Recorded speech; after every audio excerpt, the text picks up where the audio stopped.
Hello, welcome back to another edition of Sally's Astrology Book Club. It's good to be back with you again, and I appreciate you all for tuning in and taking a few minutes to learn something about one of our wonderful astrology books.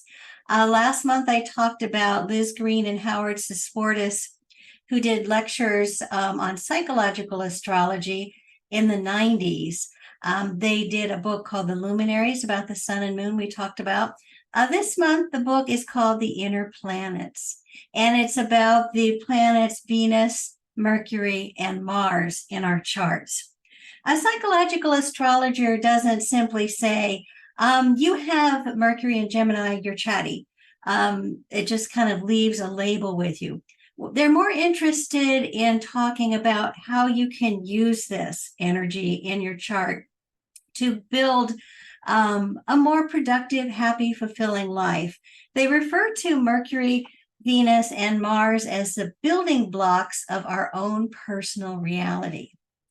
Mercury, for example, we think about traditionally as how we communicate, how we think. Howard Sasportas, in his essay in this book, said that we really need to look at a deeper aspect of Mercury. What can it do in our charts? How can we tune into it to lead a more fulfilling life? And he said we have to understand that the way we think about an experience, a person, something in our lives, determines really how we experience it. So we can change our thoughts and change our lives. You can have a horrible day, come home in a terrible mood, and you can rewrite that narrative, kind of looking at some of the terrible things that happened and putting them into perspective, trying to find some positive things. You had a horrible commute on the way home, but yet you listened to a podcast that really got you thinking about world affairs. Or you're listening to a book that's very an exciting mystery. And so you start thinking, okay, well, I had a little extra time to invest in something that I was interested in rather than I was stuck in a horrible commute.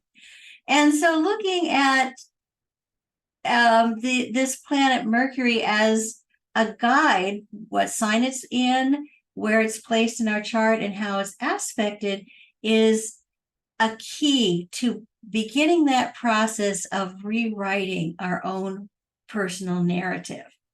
And I wanted to pick someone who has used her Mercury beautifully to demonstrate this. And she's really taught us to do the same. And that is the writer, speaker, teacher, TED Talk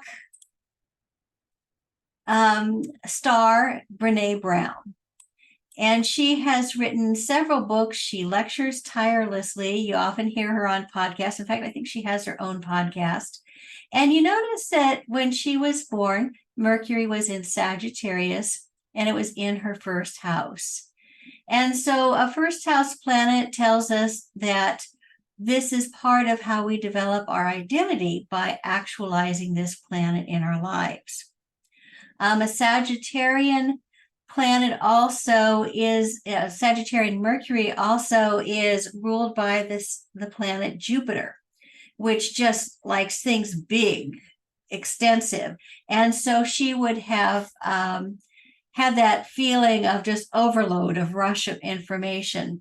And we know from her own biography that she spent many years as a data researcher looking into stories that people told about shame. That was a topic that really fascinated her. And so she was able to use that big expansive energy of that Mercury in Sagittarius to just amass an amazing amount of information. And so eventually what she was able to do was to construct a lecture that she put out on TED Talk, and of course then became an international star. And in that lecture, she was really talking about this aspect of Mercury, that if we change our perspective, we can change our lives. She invited people to examine their own stories, things that they felt shame and guilt over, talk about them, learn to reframe them in a different narrative, which is a lot more forgiving and a lot less self-critical. And so if we see this Mercury in her chart, we know she was born in 1965, a time when Pluto and Uranus were in conjunction, a very rare conjunction that only happens once every several generations. And so you see that Mercury in square to that Pluto Uranus kind of lights it up. It's like it charges, plugs it into just a supercharged battery. And with that Uranus, through television, through media, being able to carry her message, 10th house, out into the world. And that message was transformative, that people would listen to her lectures or read her books, and it would truly change their lives. That they were able to shake off years of guilt or unhappiness or depression by rewiring, in a sense. You think of Uranus also rules electricity, kind of rewiring our brain. So you can see how that Mercury, already very powerful in the first house, was anchored to that square to Uranus and Pluto. But also notice that Mercury is just past a square to Saturn in her chart, and that's the Saturn in Pisces. And a big part of Brené Brown's message is, learning to forgive ourselves, that very Piscean, but also that idea that we can share our stories with others. And that, in a sense, releases us, frees us, back to that Uranus square, to and forgive ourselves, because we're now being seen by others, and we see others. And we realize that as humans, we all have things that we're ashamed of, that we mistakes that we've made, and that we're all on a path to trying to become better humans. And so she was able to then take that Mercury, which is the apex of a T-square in her chart, and again, very powerful because it's in her first house, to build not only herself, her own image, but to create a message that resonated and transformed those who heard it. So this is an example of someone who turns Mercury into not just a description of how she thinks and communicates, but into an action planet. And so Mercury then is one of the building blocks of our personality. But Venus then, also one of the inner planets, is another energy in our lives that doesn't simply describe us, but gives us a kind of roadmap in how to live a more fulfilling life. Howard Sasportas and Liz Greene, when they write about Venus, they talk about, oftentimes we think of Venus as what we love, what we enjoy, how we relate to others. But one thing that we sometimes don't really think through is that, why are we listening to the music we listen to? Why are our pastime activities what they are? Why do we pick out certain clothes? All of the different aesthetic decisions we make in our lives, how closely do we examine them? How much are we really tapping into our own sense of joy when we make these decisions? Too often we settle. I've got some time to spare this evening. I'll just flip through the channels and watch the first thing that seems interesting. Rather than thinking, oh, this is 2 hours I have that I can do, anything I want to do. What's going to really give me that sense of joy and happiness when I finished it? Not just I've passed some time in a pleasurable way. And so we have to almost be a detective in our own lives to discover what it is that we're truly enjoying. Are we just conforming to popular culture, what people are saying we should be watching or listening to? Or are we really exploring? I've tried doing several different things in my free time on Sunday afternoon. Which one was the most satisfying for me? Was it, just sitting and chatting with someone, or would I rather be out taking a hike, or, just all these different ways of looking at how we spend our leisure time, our pastime, and making sure that that contributes as much to our development as a human being, that inner soul growth, as anything, as much as, the work we do and the food we eat. It's as important, that Venus, because we are building our sense of joy and connection to this earth. And that helps us to grow as human beings so that we can share that joy and creativity with others. And so when I was thinking of someone, of course, who is such a Venusian character, I had to turn to Beyoncé. You think of her as, this absolute goddess, which is, definitely Venus is a goddess, but yet who's an amazing artist. You think of Venus as an artist, but there's something else very special about her as an artist, in that she has a strong sense of what she truly loves in the music and the performances of others. She has a long list of artists that she's loved from the time she was a child, whose music has just infused her soul, that she wants to bring out into the world by creating something new, which is a reflection of this artist, but yet combines it with her own passion and becomes something of her own. And so, you think about her with Renaissance, bringing back some music styles or musicians that might have been forgotten, but yet transforming them and making them relatable to people listening to her today. And so this power of Venus in her chart, of course, you can see Libra, which rules Venus, is very strong in her chart. Unfortunately, we don't have a birth time, so I can't use a house position for this. But we can see that Venus is in its own sign of Libra. So you think about that as an artist.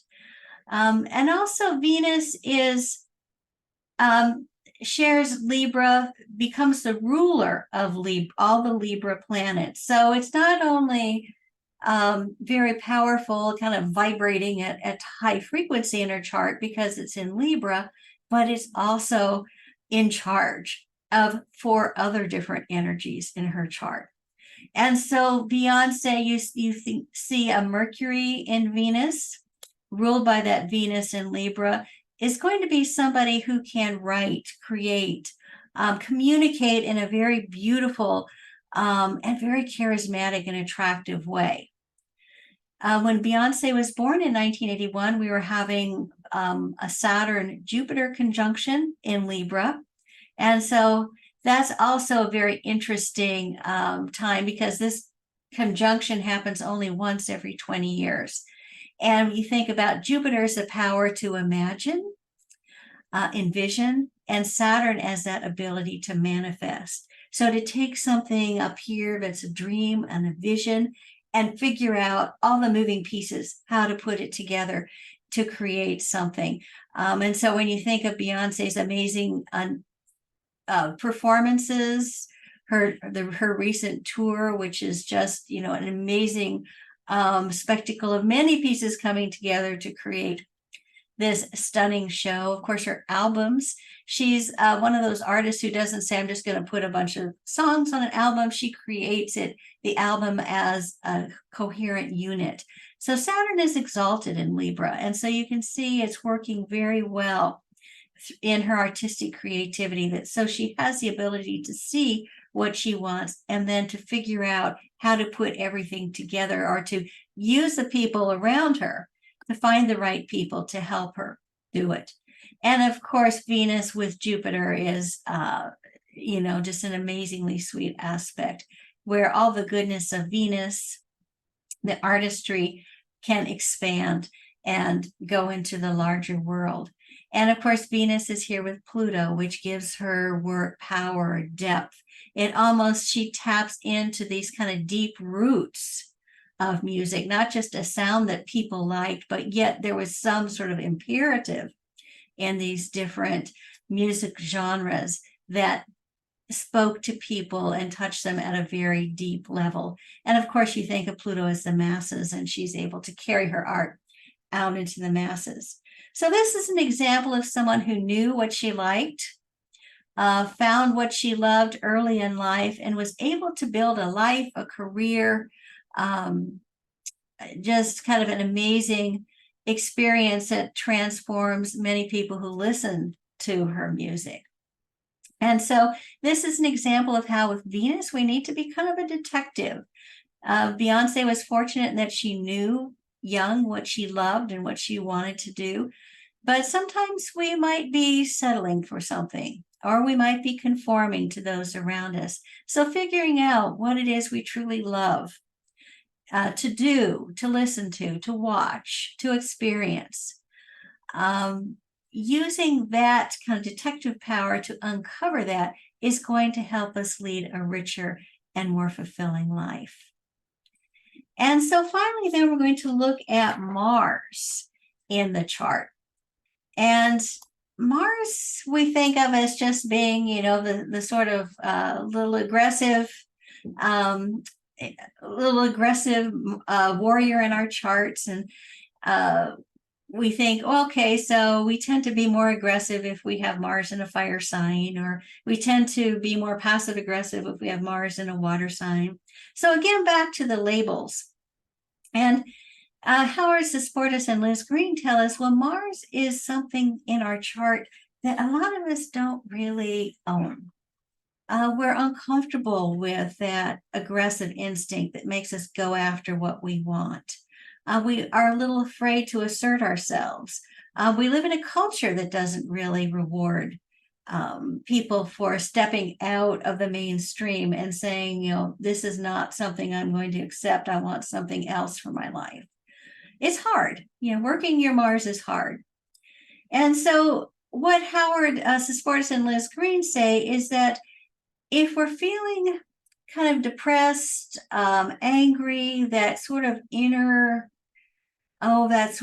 sense that life isn't right, we're just dissatisfied with life. If we find ourselves complaining all the time, look to that Mars in your chart. And is it being ignored? Have you pushed it over into the corner? Because Mars and Venus work beautifully together. Venus helps us discover what we want. Mars helps us to go after what we want. And on the other hand, push away what we don't want. And so looking at how our Mars and Venus is aspected each other in our chart can sometimes help us. If they're in square to each other, we can understand that, we might want something, but we're hesitant to go after it. If there's an opposition between Venus and Mars, we might encounter people who are working against us, or we're in a social situation where we're discouraged from doing what we want. On the other hand, if there's conjunctions, trines, and sextiles, it might work a little more smoothly in our lives. But in any case, looking at that Mars in our chart tells us, by sign, by house, and by its aspect to other planets in our house, gives us some clues into how we can use that energy to kind of draw that boundary and say, this is what I want, this is what I'm refusing to accept.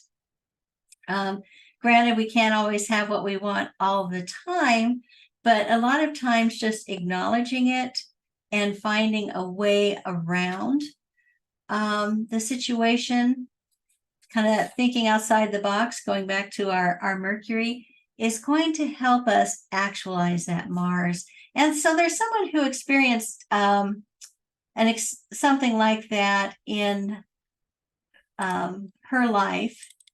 And so I'm in performers mode today, because Beyoncé and Taylor Swift both had amazing summers when they toured, and just kind of lit up arenas all over the country. And so Taylor Swift is someone who, again, we don't have a time for her. There are some charts on the internet with certain times, but I always go to astro.com as the horse's mouth, and they do not have a time for her.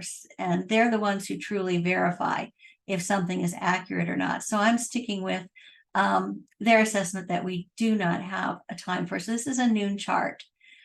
But we can see in her chart on the day she was born, Mars was at 26 degrees Scorpio. And a Scorpio Mars is a Mars that knows how to be a Mars. It rules Scorpio. It's the feminine ruler of Mars, Aries being the masculine ruler. And by that, I don't mean the man and women, but more the yang and the yin. And so a Scorpion is somebody who has very powerful emotions and can access their emotions and draw deep from almost I guess I would say that sense within us that's difficult to put into words. And so Taylor Swift, as an artist, we know, writes from deep emotional experiences in her life. And she has that ability to kind of be a scuba diver and go down into her emotional life and pull that out. And then from that, create her music. But she had, early in life, she was successful, I think, very, very young, like as an older teenager, maybe. And so she, had people come in and swoop in and take over her career and have her sign documents. And so she's creating all these wonderful songs and are huge hits. And she discovered at some point along the road that she did not own her own music. That it belonged to these suits, who were making millions of dollars off of her. And she had no right to call her own songs that had come from her own soul, her own. And so this is when her Mars really kicked into action. You can see its power to, or maybe facing more challenges in her life, because it does have that closeness to Pluto and Scorpio as well. And you think about Scorpio as being plutocrats, money people that kind of came in and took over her creative work. And so she at that time could have flailed around and thrashed around and brought lawsuits and, done any, one of a number of things to end up being very frustrated and very angry for a long period of time. But notice, when you think about what Taylor Swift wants, she's got Venus in Aquarius, which tells us that she's going to value her own freedom and autonomy beyond all else. And so she figured out a way that she could reclaim her music. And so she went back and she's in the process of re-recording all of these earlier songs on her own label and releasing them. And so she was able to use that Mars to, instead of just kind of knocking herself against a brick wall over and over again until she became very angry, possibly very depressed, she found a way to kind of break free of that and to work around it. And granted, the way forward wasn't easy, but it did give her that sense of, I am taking control over my life again.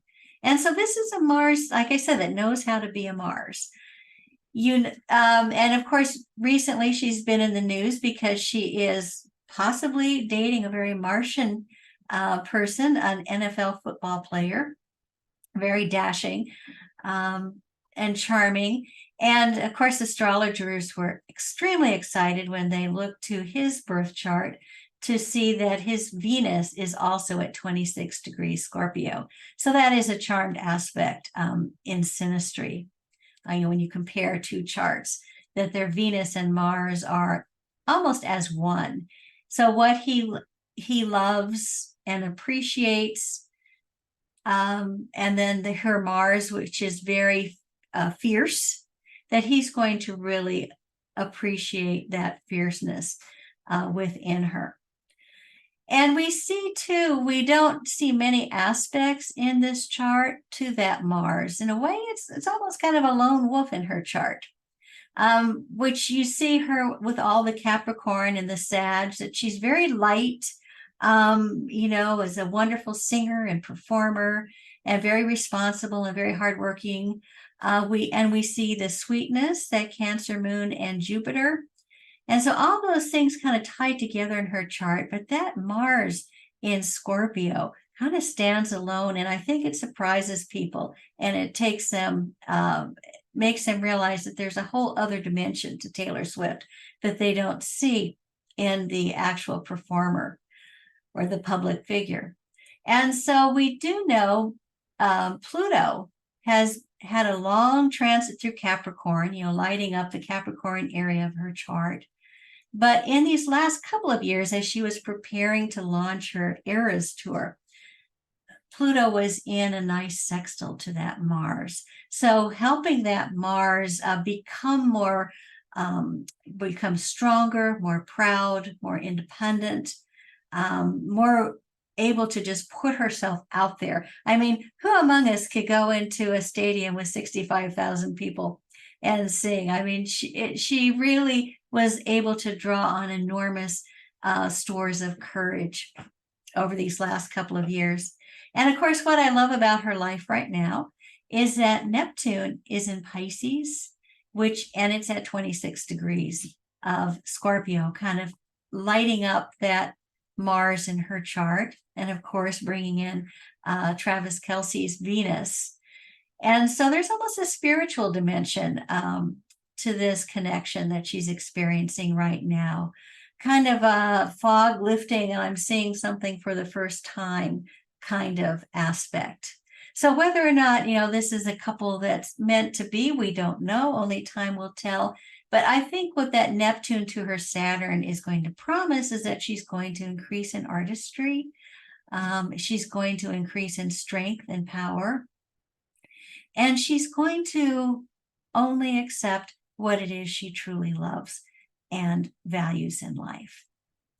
So you can see then that these are three examples of people who, whether they are living by astrology or not, we never know, have taken this, what seems like a static planet, Mercury is our communication, Venus is our aesthetics, Mars is our action, taking those three static descriptions of planets and turning them into strong, vital energies.